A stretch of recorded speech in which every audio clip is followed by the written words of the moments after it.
الحمدللہ رب العالمین والعاقبۃ للمتقین والصلاۃ والسلام علی سید الانبیاء والمرسلین۔ عزیز طلبہ، آج اسلامیات نہام لیکچر نمبر 8 ہے اور ہمارا ٹاپک ہے الجزء الاول الدرس الثانی دال، آیات 49 تا 58 49 to 58 اور 7 پوائنٹ پر ہم نے کام کرنا ہے۔ آیات کی تلاوت کرنی ہے، آیات کا ترجمہ کرنا ہے، الکلمات و تراکیب ہیں، MCQs یا مشکل الفاظ کے معنی ہیں،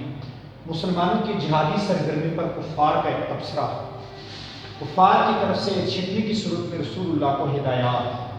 فرعون اور اہل فرعون کی ہلاکت کے اسباب، منتخب آیات کا ترجمہ۔ اعوذ باللہ من الشیطان الرجیم، بسم اللہ الرحمن الرحیم۔ پہلا پوائنٹ اذ يقول المنافقون والذين في قلوبهم مرض غر هؤلاء دينهم ومن يتوكل على الله فإن الله عزيز حكيم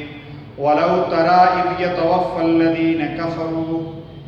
الملائكة يضربون وجوههم وأدبارهم وذوقوا عذاب الحريق ذلك بما قدمت أيديكم وأن الله ليس بظلام للعبيد كداب آل فرعون والذين من قبلهم كفروا بآيات الله فأخذهم الله بذنوبهم إن الله قوي شديد العقاب ذلك بأن الله لم يكن مغيرا نعمة أنعمها على قوم حتى يغيروا ما بأنفسهم وأن الله سميع عليم كداب آل فرعون والذين من قبلهم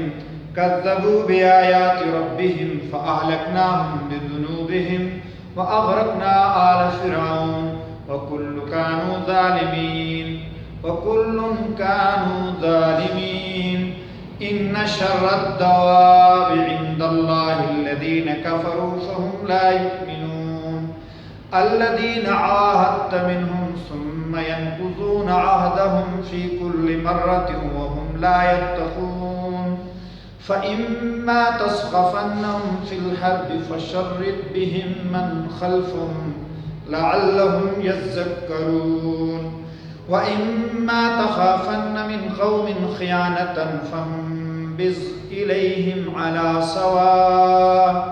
إِنَّ اللَّهَ لَا يُحِبُّ الْخَائِنِينَ۔ صدق اللہ مولانا العظیم۔ ترجمہ آیات، دوسرا پوائنٹ، اذ جب یقول المنافقون، منافقوں نے کہا، منافق کہتے ہیں، والذین اور وہ لوگ فی قلوبہم جن کے دلوں میں مرض بیماری ہے، وہ کہتے ہیں غر ہؤلاء، غرہ خبط میں ڈال دیا ہے ہؤلاء لوگوں کو، دینہم ان کے دین نے،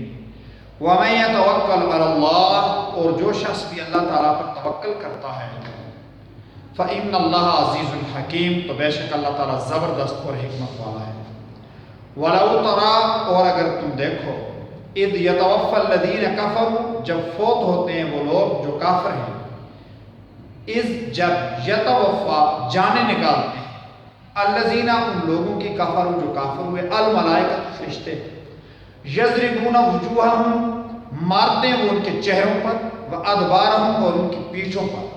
وذوقوا عذاب الحریق، وذوقوا عذاب الحریق اور وہ کہتے ہیں کہ اب آگ کا عذاب چکھو، اور ذوقوا چکھو برداشت کرو، عذاب الحریق جلانے والا، ذالک یہ بھی اس لیے ہے کہ بما قدمت ایدیکم جو آگے بھیجا تمہارے ہاتھوں نے،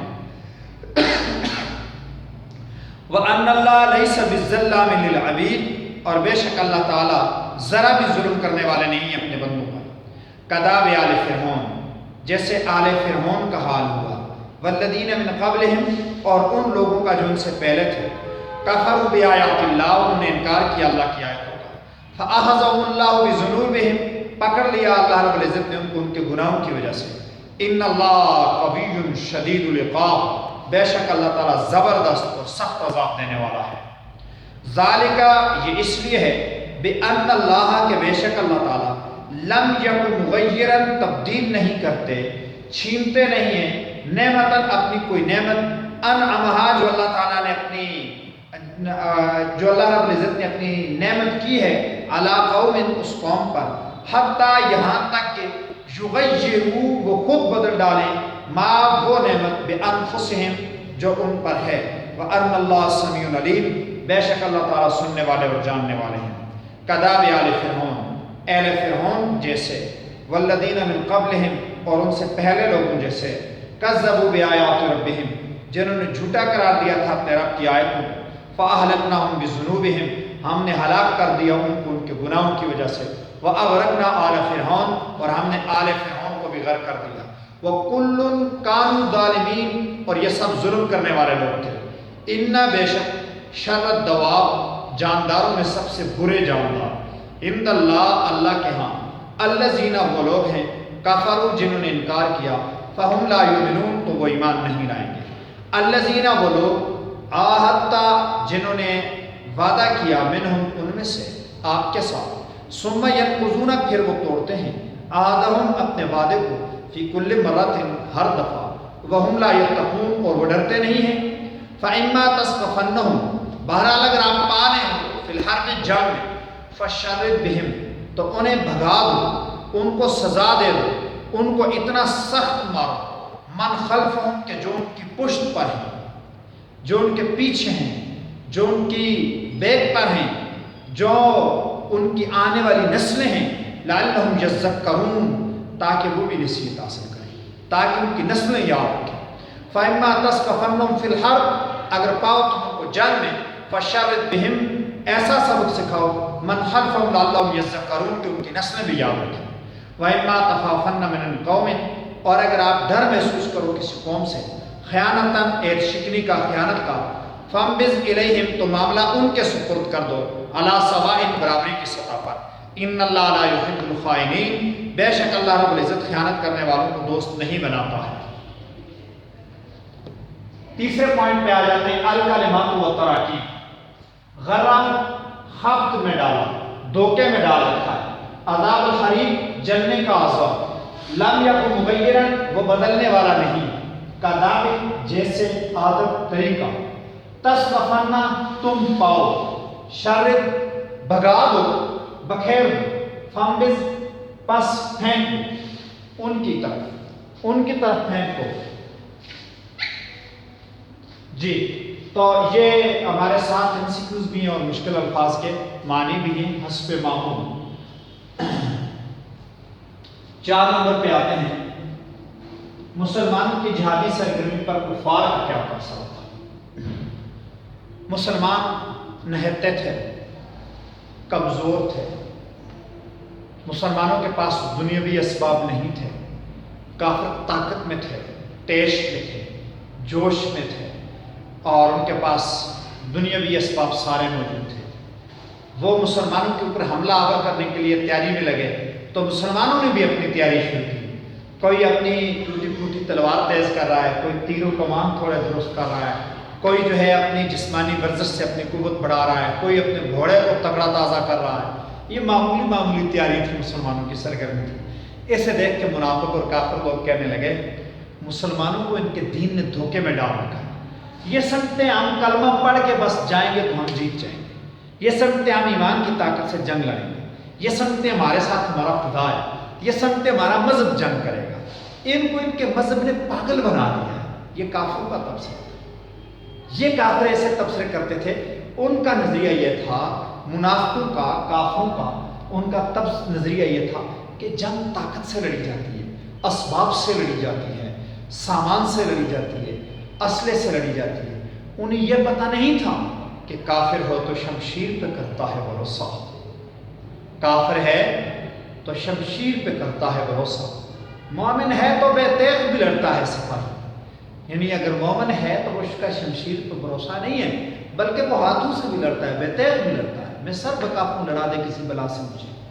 تو مومن ہے تو بے تیغ بھی لڑتا ہے صفائی۔ انہیں مومنوں کی بے تیغ لڑائی کا پتہ نہیں تھا، تو یہ کافروں کا تبصرہ تھا کہ غرہ ہؤلاء دینہم، ان لوگوں کو ان کے دین نے دھوکے میں ڈال رکھا ہے۔ 5 کفار کی طرف سے چھیننے کی صورت میں رسول اللہ کو ہدایات۔ آپ صلی اللہ علیہ وسلم نے کافروں کے ساتھ مختلف مقامات پر مختلف مواقع پر کچھ معاہدے کیے، موقع کیے۔ بہت کم لوگوں نے ان معاہدوں کو پورا کیا اور زیادہ لوگ جو تھے وہ معاہدے کو توڑنے لگے، انہوں نے معاہدوں کو توڑ دیا۔ تو اللہ رب العزت نے نبی کریم صلی اللہ علیہ وسلم کو اس سلسلے میں ہدایات کی کہ آپ کے پاس کوئی معاہدہ کرنے کے لیے آئے تو آپ اس کے ساتھ معاہدہ کریں، عہد کر لیں، وعدہ کر لیں، میثاق کر لیں، اور اس کے سلسلے میں اللہ رب العزت پر توکل کریں، اس لیے کہ اس معاہدے کا کوئی بھی نتیجہ ہو سکتا ہے۔ لہٰذا آپ اللہ پر توکل کریں اور اللہ سے امید رکھیں کہ اچھا ہی نتیجہ ہوگا۔ پہلی بات اللہ پر توکل کریں۔ دوسری بات، اگر جن لوگوں نے معاہدہ کیا ہے، وعدہ کیا ہے، وہ لوگ جنگ میں مل جاتے ہیں، یعنی وعدے کو توڑ کے جنگ میں آ جاتے ہیں، وعدہ انہوں نے توڑ دیا ہے، معاہدہ توڑ دیا ہے، شکنی کر دی ہے، اور انہوں نے معاہدہ یہ کیا تھا کہ ہم تمہارے مخالفین کے ساتھ مل کے تمہارے خلاف نہیں لڑیں گے، اور وہ لڑنے کے لیے مخالفین کے ساتھ آ بھی گئے ہیں۔ جب آگے ہیں تو تمہاری تلواریں کے نیچے تلواروں کی زد میں آ گئے ہیں، جنگ میں آ گئے ہیں، تو اب ان کو ایسا سبق سکھاؤ کہ ان کی نسلیں یاد رکھیں، ان کی گردنیں اڑا کر رکھ دو۔ اب ان کے ساتھ جب معاہدہ انہوں نے خود توڑا ہے تو پھر اس معاہدے کی پاسداری کرنا تمہارے لیے بھی کوئی ضروری نہیں ہے، تو پھر ان کو سبق سکھا، سخت سزا دو۔ تیسری ہدایت نبی کریم صلی اللہ علیہ وسلم کو یہ فرمائی کہ آپ اگر کسی کے ساتھ معاہدہ کرتے ہیں، میثاق کرتے ہیں، عہد کرتے ہیں، تو آپ اس کو اس کے اوپر ڈال دیں۔ اگر وہ اس کو پورا کرتے ہیں تو آپ بھی اس کو پورا کرتے ہیں۔ اگر وہ اس کی کسی ایک شرط کو توڑ دیتے ہیں تو اس شرط کو آپ بھی توڑ دیں۔ اگر وہ پورے معاہدے کو توڑ کے آپ کے خلاف آ جاتے ہیں تو پھر معاہدہ برقرار رہا ہی نہ، اور پھر ان کے خلاف تم بھی آ جاؤ، آپ بھی آ جاؤ۔ فَانبِذْ إِلَيْهِمْ، تم سے کوئی قوم معاہدہ کرتی ہے اور پھر تمہیں ڈر ہے کہ یہ شکنی کریں گے، تو تم ان کے معاہدے کو ان کے سپرد کر دو، جیسا تم کرو گے ویسا ہم کریں گے۔ تم معاہدہ پر قائم ہو، ہم بھی قائم ہیں۔ تم نے معاہدہ توڑ دیا، ہم نے بھی معاہدہ توڑ دیا، ہمارا معاہدہ خود بہت ٹوٹ گیا، تو لہٰذا ان کے حوالے کر دو، جیسا کریں گے ویسا بھریں گے۔ یہ رسول اللہ صلی اللہ علیہ وسلم کو 3 ہدایات دی۔ 6 نمبر پر ہے فرعون اور آل فرعون کی ہلاکت کا اسباب۔ موسیٰ علیہ السلام کے زمانے میں مصر کا بادشاہ فرعون نمونہ عبرت بن گیا، نشان عبرت بن گیا، اور وہ بحر قلزم میں غرق ہوا، اور اس کے ماننے والے بھی، اس کے اہل و عیال بھی، اس کے آل بھی، وہ جو جتنے لوگ تھے وہ بھی غرق ہوئے اس کے ساتھ۔ تو اب ان کی ہلاکت کے کیا اسباب تھے؟ فرعون کی ہلاکت کے 4 اسباب تھے۔ پہلی، اللہ کی آیات کی تکذیب، آیات اللہ کو جھوٹا کہتا تھا۔ اللہ کی آیات، موسیٰ علیہ السلام اور ہارون علیہ السلام کی تکذیب کرتا تھا کہ یہ سچے نہیں ہیں۔ موسیٰ علیہ السلام کے معجزوں کی تکذیب کرتا تھا کہ یہ بھی سچ نہیں ہے۔ تورات شریف کی بھی تکذیب کرتا تھا، یعنی وہی جو موسیٰ علیہ السلام پر آتی تھی اس کی تکذیب کرتا تھا۔ تو اللہ تعالیٰ کی جو آیات تھی ان کی تکذیب کرتا تھا، اور یہ ہلاکت کا سبب ہوا ہے۔ دوسری چیز، گناہوں میں ڈوبا ہوا تھا، ذنوب، بے شمار گناہ تھے، گناہ کے اندر وہ لذت پاتا تھا، گناہوں میں لذت محسوس کرتا تھا اور بڑے لذیذ گناہ کرتا تھا، اس لیے اس کا ہلاک ہونا ضروری تھا، کیونکہ گناہوں کی کثرت بھی انسان کو ہلاک کرتی ہے۔ نمبر 3، ظلم، رعایا پہ ظلم کرتا تھا۔ کئی بچے بنی اسرائیل کے اس نے قتل کر دیے تھے، شریف لوگوں سے اپنے گھر کی بگائیں کرواتا تھا، اور ایک طبقے کے اوپر بہت بڑا ظلم ڈھا رکھا تھا، پورا ایک طبقاتی نظام قائم کر رکھا تھا، ظالموں کا اور مظلوموں کا الگ الگ طبقہ تھا، تو اس لیے ظلم بھی ہلاکت کا سبب ہے۔ چوتھا سبب، ایمان نہیں لایا اللہ کی توحید پر بھی، موسیٰ علیہ السلام کی رسالت پر بھی، نبوت پر بھی، اور اسی طرح اللہ رب العزت کے احکام پر بھی ایمان نہیں لایا، تو ایمان نہ لانا بھی ہلاک ہونے کے اسباب ہیں۔ تو یہ فرعون کی ہلاکت کے 4 اسباب ان آیات مبارکہ میں بیان ہوتے ہیں۔ منتخب آیت کا ترجمہ، یہ آیت ہے، آیت کی تلاوت میں نے کی ہے، دوبارہ کرتا ہوں۔ وَلَوْ تَرَىٰ إِذْ يَتَوَفَّى الَّذِينَ كَفَرُوا يَضْرِبُونَ وُجُوهَهُمْ وَأَدْبَارَهُمْ وَذُوقُوا عَذَابَ الْحَرِيقِ ذَٰلِكَ بِمَا قَدَّمَتْ أَيْدِيكُمْ وَأَنَّ اللَّهَ لَيْسَ بِظَلَّامٍ لِّلْعَبِيدِ۔